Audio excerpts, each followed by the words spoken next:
चलिए कहानी सुनते हैं एक ऐसे कपास के व्यापारी की जिसका सपना इतना बड़ा था कि उसने उस सपने के धागों से सिर्फ एक बहुत बड़ा कारोबार ही नहीं बल्कि पूरे भारत की तकदीर को बुन दिया। जी हाँ, ये कहानी है टाटा की।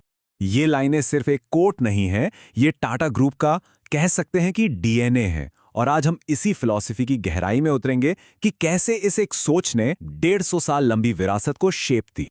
तो चलिए समय में 150 साल पीछे चलते हैं और देखते हैं कि वो कौन सा सपना था जिसने भारत के भविष्य की नींव रखी। और इस कहानी के हीरो हैं इसके संस्थापक जमशेदजी टाटा। उनका विजन बहुत ही साफ था कि भारत की असली आज़ादी सिर्फ राजनीतिक नहीं हो सकती। असली आज़ादी तब मिलेगी जब देश के अपने उद्योग होंगे।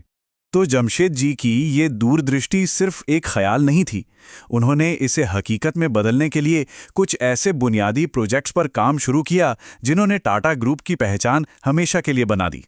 कमाल की बात यह है कि जमशेद जी की सोच किसी एक इंडस्ट्री तक सीमित नहीं थी।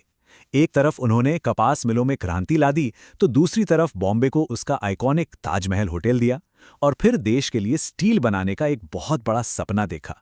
मतलब हर कदम भविष्य की ओर एक लंबी छलांग थी।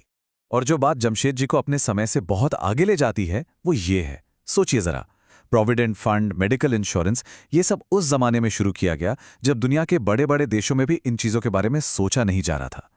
वो जानते थे कि कंपनी की असली ताकत उसके लोग होते हैं। चलिए अब कहानी को अगली पीढ़ी तक ले जाते हैं। देखते हैं कि कैसे जमशेद जी के बेटों और उनके बाद आने वालों ने न सिर्फ उनके बड़े सपनों को पूरा किया बल्कि उन्हें और भी बड़ा बनाया।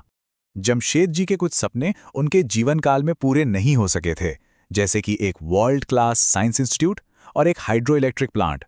उनके बेटे दोराबजी टाटा ने इन दोनों सपनों को हकीकत में बदला और भारत को साइंस और एनर्जी के क्षेत्र में एक नई राह दिखाई। टाटा स्टील की कहानी तो अपने आप में एक मिसाल है। उस वक्त देश में स्वदेशी आंदोलन चल रहा था और इसी भावना के चलते इसका आईपीओ पूरी तरह से भारतीय निवेशकों ने ही खरीद लिया।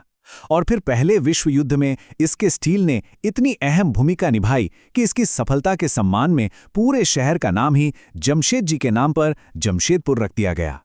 और फिर आते हैं जेआरडी टाटा, जिनके जुनून की कहानी है एयर इंडिया। उन्होंने भारत की पहली एयरलाइन शुरू की और उसे सर्विस के मामले में दुनिया की बेहतरीन एयरलाइंस में से एक बना दिया। लेकिन अफसोस 1953 में सरकार ने इसका राष्ट्रीयकरण कर दिया और धीरे धीरे एयर इंडिया अपनी वो पुरानी शान खो बैठी।